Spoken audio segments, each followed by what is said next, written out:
mendengarkan sebuah cerita yang aneh, menyeramkan, terkadang disenangi oleh sebagian orang.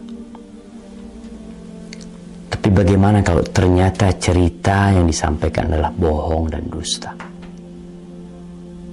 Maka kita tidak akan suka dengan pelakunya. Lalu bagaimana pula kalau ternyata cerita tersebut disandarkan kepada Nabi alaihi salatu wassalam, padahal Nabi tidak pernah mengucapkannya?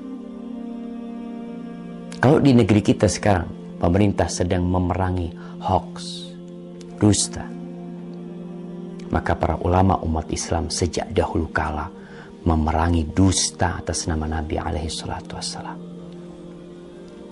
Tadi pagi ana mendapatkan kiriman sebuah video pendek yang menceritakan tentang bakal terjadi sesuatu yang mengerikan apabila pertengahan Ramadan itu tepat pada hari Jumat. Dengan semangat dia membacakannya, membuat orang yang menontonnya akan tertarik dan mungkin percaya.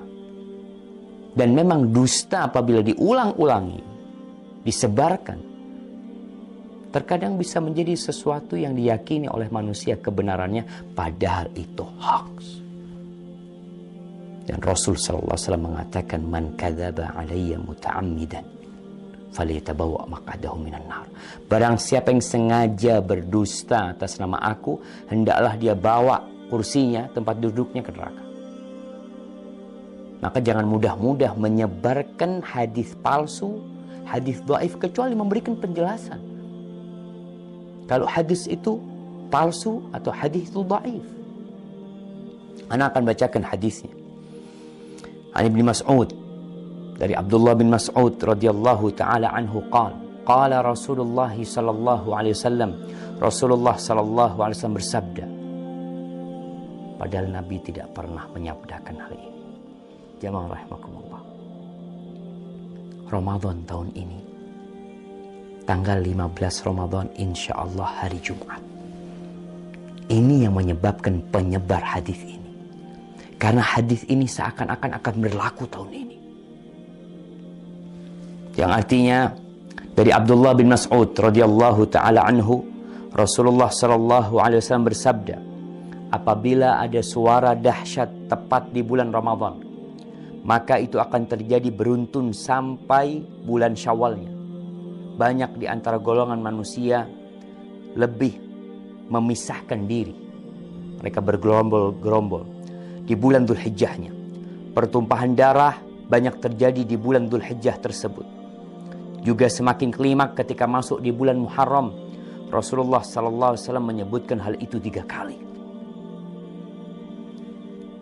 Apa yang harus kami lakukan di bulan Muharram? Para sahabat bertanya, sayang. Sungguh sayang, kata beliau. Mereka tidak mengetahui dan apa yang harus dilakukan di bulan Muharram. Saat itu di antara manusia banyak yang saling membunuh.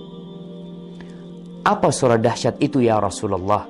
Sahabat bertanya kepada Nabi alaihi salatu wassalam. Suara keras itu adalah mulai terjadi di pertengahan bulan Ramadan yang bertepatan di malam Jumat. Suara dahsyat itu mengagetkan orang-orang yang sedang tidur, menjatuhkan orang yang sedang berdiri. Segala benda terhempas jauh keluar dari tempatnya, atau para wanita yang masih gadis akan keluar dari kamar-kamarnya. Malam Jumat pertengahan Ramadan itu terjadi goncangan dahsyat dan cuaca sangat dingin. Banyak sekali terjadi gempa, banyak sekali yang seperti yang kita lihat lah, gempa di mana-mana mungkin.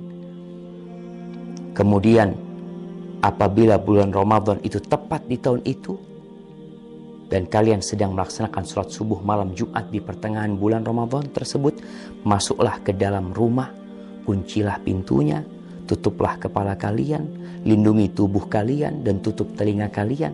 Apabila kalian merasakan suara dahsyat, bersyukurlah, sujud. Nih, ada sujud. Kita tahu sujud itu ada sujud syukur, sujud tilawah, kemudian ada sujud sahwi, ada sujud ketika sholat. Ini sujud ketika mendengar suara keras. Membaca Subhanal Quddus, Subhanal Quddus, Rabbunal Quddus.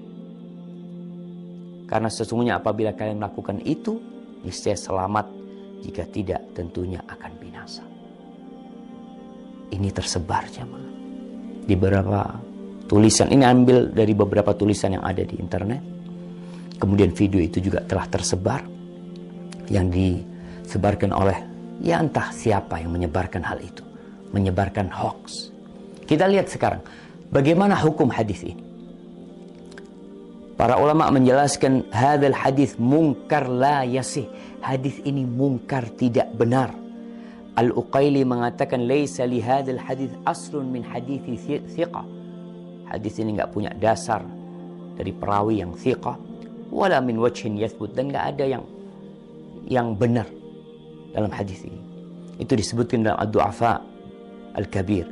Dan Ibnul Jauzi mengatakan hadis ini hadza haditsun maudhu. Hadis ini palsu atas nama Nabi alaihi salatu wassalam. Kemudian Syekh Albani mengatakan maudhu'un, hadis ini palsu, diriwayatkan oleh Nuaim bin Hammad dalam kitab Al-Fitan. Dan Al-Imam Al-Zahabi mengatakan qultu dha maudhu' wa maslama saqit matruk. Ini hadis palsu. Perawinya ada yang matruk, yang dituduh berdusta jamaah. Ditinggalkan.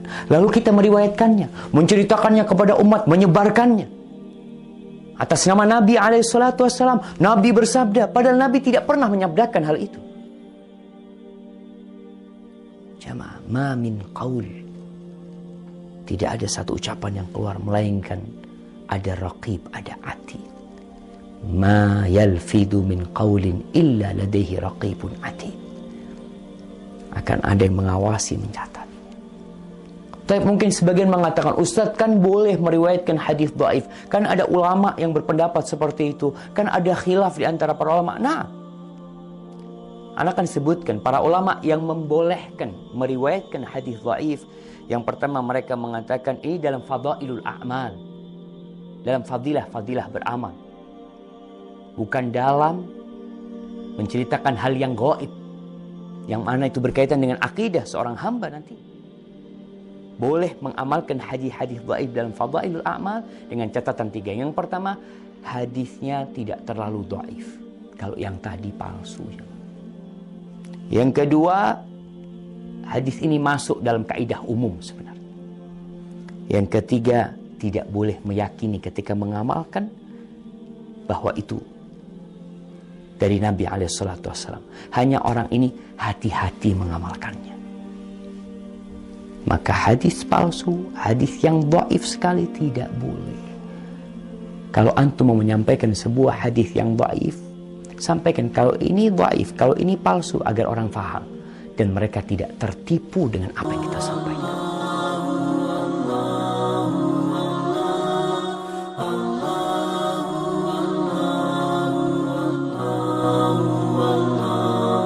Allahu